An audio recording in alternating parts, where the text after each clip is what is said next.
Right, today it was Trinity 9th, and we were listening to the Gospel according to John, chapter 6, verses 24 to 35. To do the synopsis of this Gospel, it was the people looking for Jesus who went to Capernaum after having fed the 5,000, and when they finally find him, Jesus is saying to them, "Oh, you're looking for me because you were fed, but I'm going to give you the bread of life."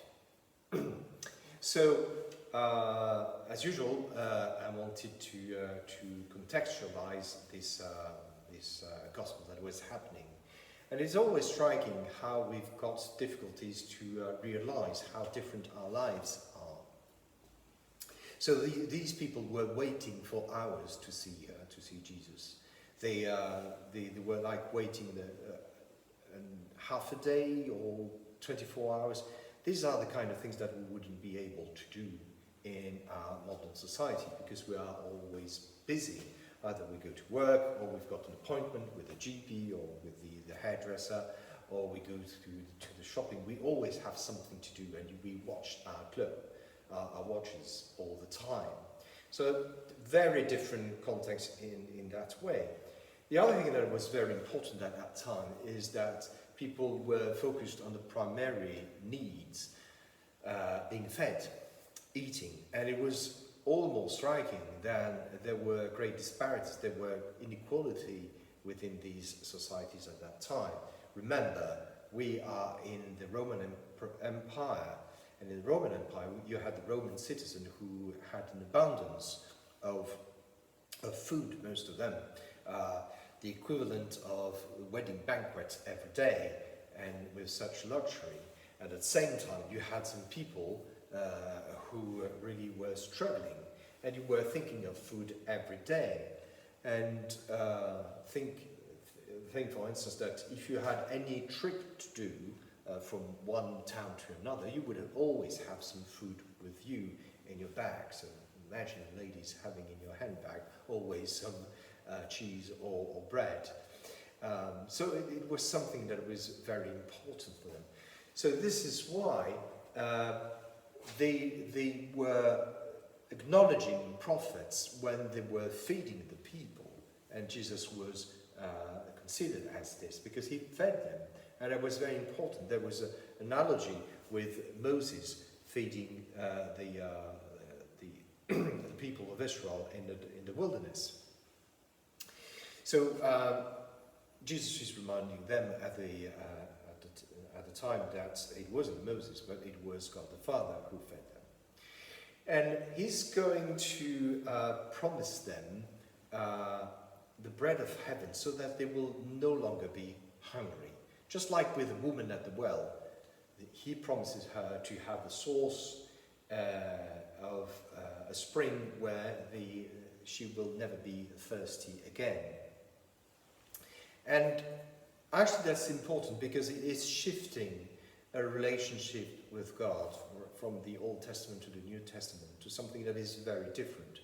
In the Old Testament, you were very much like you did something wrong, so you had to go and atone and go to the temple to make some sacrifices so that you had the favor of God. Because at that time, they thought that there were people, kind of predestination, they thought that there were people who were intrinsically bad, evil, and then destined to hell. There were, on the other side, people who were the just and who were sure to have the favor of God, and there were people in the middle. And if you practiced good deeds, then you could be in the favor of God. And Christ is giving a totally new perspective. He's the bread of life, which means that it's not a kind of bargain with God anymore. If you are a Christian, if you believe in Christ, if you believe that Christ is the Lord, he's the Son of God, he's our brother, and you take him as a model, then you don't have to make any endeavor because everything becomes obvious. So you're not You're not going to be kind with your neighbor because you want the favors of God. You're kind to your neighbor because you just love your neighbor, because you're a follower of Christ. So doing evil to your neighbor makes no sense. So this is why, being a Christian, there's no more endeavor to be good, no listing of how good deeds you have done, because you naturally do them. It's your faith that makes you holy. It's your faith that makes you a good person. If it's not, you're wrong about your faith. If you're a true follower of Christ, you are good to the others, and you are the marker of the resurrection. Amen. Frères et sœurs dans le Christ, aujourd'hui c'était, donc nous sommes le 9e dimanche de la Trinité, et nous avions l'évangile de Jean, chapitre 6, versets 24 à 35. Alors, pour donner un synopsis rapide de cet évangile, le peuple est en train de suivre Jésus, ils ont été nourris par lui, il y a eu donc la multiplication des pains, et ils finissent par le retrouver, et Jésus leur dit, vous êtes venus me chercher parce que je vous ai nourri, mais moi je vais vous apporter le pain éternel.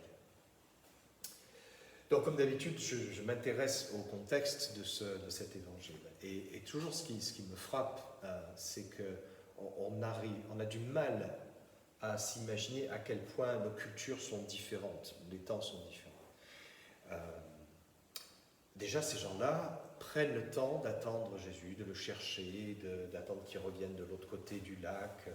C'est quelque chose qu'on ne pourrait pas faire aujourd'hui. Attendre une demi-journée, 24 heures, quelqu'un, c'est pas possible. Nous avons des vies dans notre modernité qui sont tellement régulées par nos montres.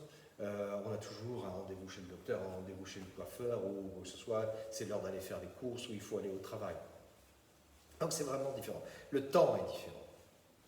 Il y a aussi une chose qui est vraiment différente, c'est notre approche des besoins primaires. Manger est quelque chose qui est essentiel à cette époque-là, se procurer à manger. Et il faut s'en rendre compte parce que nous sommes dans l'Empire romain à cette période. Donc le citoyen romain, la plupart des citoyens romains, eux vivent dans une certaine abondance. Et ils ont tous les jours l'équivalent de banquets que nous avons pour un mariage. Alors qu'il y a de grandes inégalités. D'autre part, il y a des personnes qui sont obligées, qui ont de graves difficultés à se nourrir chaque jour. Donc c'est quelque chose de très important. Et les prophètes étaient reconnus parce que, entre autres miracles qu'ils apportaient, c'était de nourrir les gens. Et donc là, il y a un parallèle, par exemple, qui est fait avec Moïse. Moïse qui, pendant les 40 années dans le désert, a obtenu la manne céleste. Jésus, au passage, le rappelle que ce n'est pas Moïse qui a donné la manne, c'est Dieu, le Père, qui a donné la manne. Donc ces gens sont focalisés sur le pain, sur la nourriture. Imaginez-vous si aujourd'hui vous aviez toujours dans votre sac de quoi manger, un bout de pain, un bout de fromage ou quoi que ce soit. Ce que apporte Jésus maintenant, il a dit, bon, ok, vous êtes venus me voir pour le pain que je vous ai distribué, mais maintenant je vais vous donner le pain de la vie, le pain de la vie éternelle. La même promesse qu'il a faite à la femme qui était au puits. Il lui a promis de lui donner une eau d'une source où elle n'aurait plus jamais soif. Qu'est-ce qu'il est en train de faire? Il est en train de changer notre attitude et notre relation que nous avons avec Dieu. Parce qu'à cette époque-là, les juges de cette époque-là pensaient qu'il y avait un peu trois catégories de gens, ceux qui étaient vraiment mauvais et qui étaient condamnés à la damnation, ceux qui étaient vraiment bons et donc qui avaient la faveur de Dieu, et puis ceux qui étaient un peu au milieu. Et si on ajoutait une liste de choses, de mitzvahs, de bonnes choses à faire, eh bien on pouvait avoir les faveurs de Dieu. Et Jésus dit non, c'est complètement le contraire. Vous n'aurez plus à faire ses sacrifices auprès du temple ou à faire pénitence sans cesse. C'est pas comme ça. Parce qu'en fait, il faut se rendre compte que si on reconnaît dans notre foi que Jésus est Christ, qu'il est le Messie, que c'est le Fils de Dieu, que c'est notre frère, alors nos vies deviennent complètement différentes. Alors nos vies ne vont pas être du style à faire du bien à notre prochain parce qu'on va obtenir des faveurs de Dieu, mais on va être bon envers notre prochain tout simplement parce que nous sommes des disciples du Christ. Parce que cela vient naturellement. C'est une chose qui vient naturellement. Si nous sommes des disciples du Christ, nous sommes naturellement bons. C'est notre foi qui nous rend saints. C'est notre foi qui nous rend des hommes bons. Si ce n'est pas le cas, c'est que notre foi n'est pas bonne. Naturellement, nous allons être bons. Et à ce moment-là, nous serons des preuves, des vecteurs de la résurrection.